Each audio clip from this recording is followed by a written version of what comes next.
Albert Watson sang at the top of his voice as he marched along the crumbling roads of France. The other soldiers liked to sing, "It is a long way to Tipperary," but Albert didn't even know where Tipperary was. He didn't care if it was a long way or a short way to Tipperary. They had sung themselves silly with "Forward Joe Soap's Army Marching Without Fear." He knew that Joe Soap meant dope, a dummy, and he didn't like to think he was in the army of dopes. Albert hated the song, "I don't want to be a soldier, I don't want to go to war. I'd rather stay at home around the streets to roam." To just wasn't it just wasn't true that he'd rather stay at home, though he did miss home on the coldest nights, and of course he missed his mom's cooking when he chewed on the stew at the army's canteen. Even the plum and apple jam was tough. No, Albert could bear the homesickness. He was proud to be on his way to fight the Germans, and he was happy now the troop was singing his favorite marching song. He chanted the words to the beat of 1,000 boots. Yes, Sister Susie, sewing shirts for soldiers. Such deals at sewing shirts my shy young Sister Susie shows.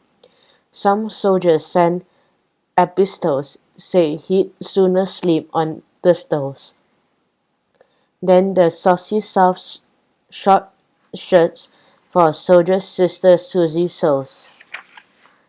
He could always manage the tongue-twisting words while his mates tangled their tonsils. He remembered the time Charlie Ambleton tried to sing soft short shirts and managed to spit out his false teeth.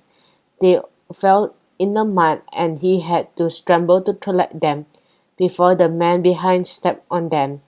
Charlie knew he had never dragged new teeth in the battlefields of France and Flanders.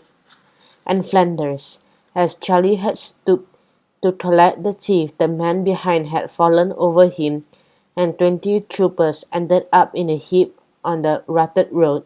The sergeant was furious. Mind you, it didn't take much to make the sergeant's mustache bristle. His face turned red and his throat raw like Barney's bull. The sergeant punished Charlie by placing him on guard duty from midnight till sunrise. At 8 the next morning, Charlie kept himself happy by singing rude songs about sergeants. "If the sergeant steals your rum, never mind, for he's just a drunken sot. Let him have a ruddy lot. If the sergeant steals your rum, never mind."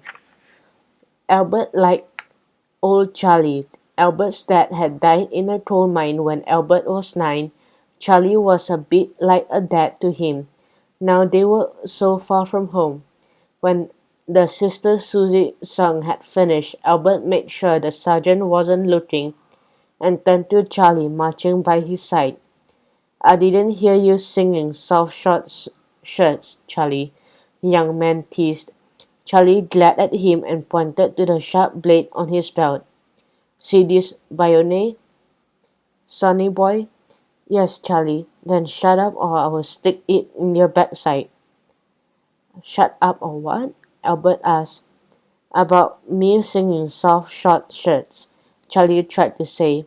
But before he could finish, Charlie's teeth had flown over Albert's head and into the ditch at the side of the road.